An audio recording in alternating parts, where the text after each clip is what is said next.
Hello and welcome to another Demon 212 PS3 review. Today I'm going to be taking a look at God of War 1, which if you've never played it before, it's an action-adventure game and it is superb.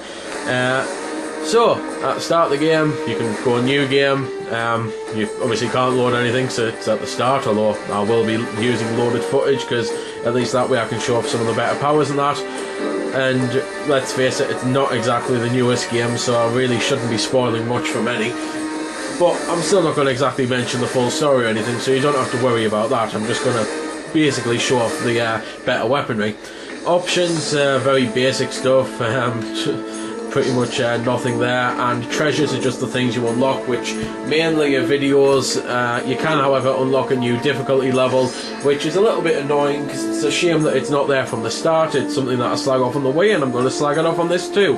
Fair's fair after all. However, at least this does still have a hard mode as standard, so it's one of those, if you're finding hard mode too easy, then you're going to be a bit disappointed that God mode's not there, but other than that, you're not really going to care. So anyway, I'll just load up, I believe this file here is the right one to show stuff off, because I'm pretty sure that there is right at the end boss, so I'll just avoid that one. So anyway, as I said at the start, only without the stupid accent, it's superb. It's one of those games that really does make you sit up and think, wow. I'll be honest though, the first time I played it, I didn't actually like it. It's one of those. I ended up going through it, and it turns out now, and had I known I would have continued playing, but I switched it off when I was right near the end, because I just found myself getting bored, and it was only when the PSP one came out that I give it another shot, and all of a sudden thought, you know what, this is actually really good, and it's the type of thing that I will enjoy playing and trying it again, and that is because of Ninja Gaiden. I am one of the world's biggest Ninja Gaiden fans. I absolutely love everything about it when it came out on the Xbox and think it's done everything perfectly, and unfortunately because of that, with this game especially, kind of slagged it off, saying that it's not as good as Ninja Gaiden, and I've realised that it's kind of stupid to do that, because this game's better for different reasons. This has got an absolutely phenomenal story. It's one of those that blows Gaiden out the water quite easily, and the combat system is really good once you learn how to do it. You can pull off all sorts of range of moves, and the combat's more fluid, whereas with Ninja Gaiden you've probably got the better weapons and better combos, but they're pretty rigid. You have to pretty much stick with one once you've started, if you know what I mean.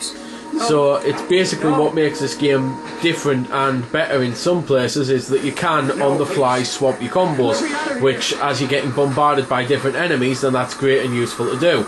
There's also a load of puzzles in the game that you have to solve, like this here, where I basically have to take them up to the top, put them in a furnace where we'll burn to death, and then the door will unlock for us. The game definitely isn't one for the faint of heart. It is full of violence, blood and gore, and on the PlayStation 3 it just looks fantastic. They've done a great job with the HD.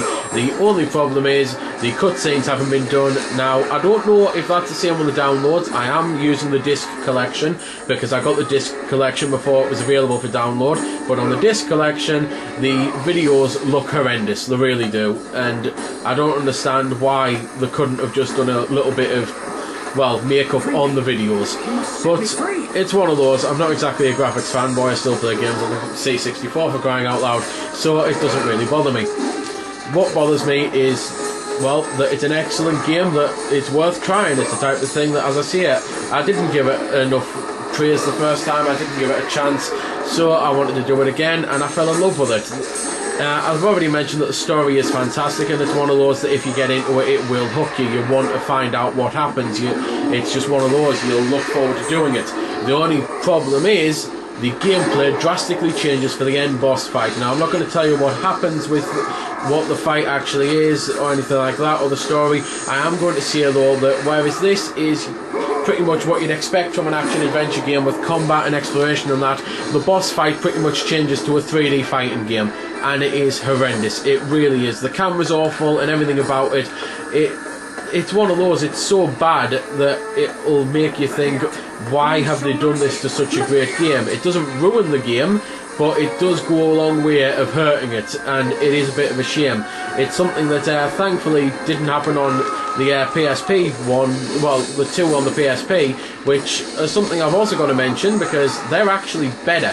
If you're only just getting into God of War, all I can really see is get the PSP ones if you can, because seriously, considering they're on a handheld, I actually think they're better in every way. I think they've got better combat with more variety of puzzles and better things to do, and it's just one of those. The story of the first game is pretty much the only thing that makes it stand out compared to the others, because on the PSP the story isn't all that great. As I'm getting me butt kicked, I think it's time to bring out something else that the game's got. Magic. And it's the magic that really does make the combat. Because while you've got, as I say, the basic combos that can change on the fly and that, your magic will just save you so many times, it's unbelievable. You can get all sorts of different types. You can get thunderbolts, which you can throw. You can get Medusa heads, which you can turn your enemies to stone. And you've seen the Poseidon's Rage thing, which is just excellent. It's just a huge area lightning attack. And while you're using it, your combo also goes up. And your combo meter is basically the most useful thing for unlocking, well, upgrades. Because when you go into here, you've got some money that you can spend, like red orbs, that you can spend to upgrade your weapons. And while I did choose the right file for a few things unlocked, barely anything's actually been upgraded. And as you upgrade, things get more powerful, your combos get better with your main weapon, and it's just one of those. By using the Poseidon, as I say, to go up to something like 100 combo, where after hitting the 100, I think you get 20 extra orbs. And then after you hit 120, you get something like 25 extra orbs. And it just keeps going up like that. It's just awesome and a good way of actually upgrading your weapons faster, really. It's one of those you're going to be wanting to use your magic. You've also got the Spartan helmet in the bottom right corner, which unfortunately isn't full, so I'm probably not going to get to show it off. But basically, when you do that, you go into a mad rage and, well, you kick a little bit of arse. So, went on to a different file, and it's the file I should have went on in the first place, because this is the one with all of the stuff, like the other magic, which is, I can't remember what it's called at the moment, Army of Hades, and it's one of those. It's probably the most useful other than the lightning. The lightning's best for getting combos, the Army of Hades is best for killing enemies, basically, and it's just one of those. I hate reviewing this type of game because I don't really know what to mention, what I should say or anything like that. One thing I can say is that, as you might have noticed, my health bar and magic bar is a hell of a lot bigger now. That's because throughout the game you can collect phoenix feathers, which are your magic, and ogre eyes, which are your health, and after you get, I can't remember, I think it's either 5 or 6. On the PSP ones I'm pretty sure it's 6, on this one I think it might be 5, and after you get them, the required amount basically, then it goes up, so you've got to find all the collectibles throughout the game as well, and it adds gameplay time through the exploration. It's one of those, it's not the longest game in the world, it only took me 10 hours to actually beat it in total. But then again, it's not exactly the type of game that you really play for a large length. You play it almost for the experience, which sounds weird, but it's just one of those. It's the way you go through it and everything. It's just absolutely epic. And part of what makes the game incredibly epic are the locations. It's one of those, when you go through the game and you see the places that you go to and what you're doing, it's just absolutely fantastic. It really is. The only thing that I've got at the moment, which I'm finding a disappointment, I can't find an enemy for the life of me, and I wanted to be able to show off this Souls move.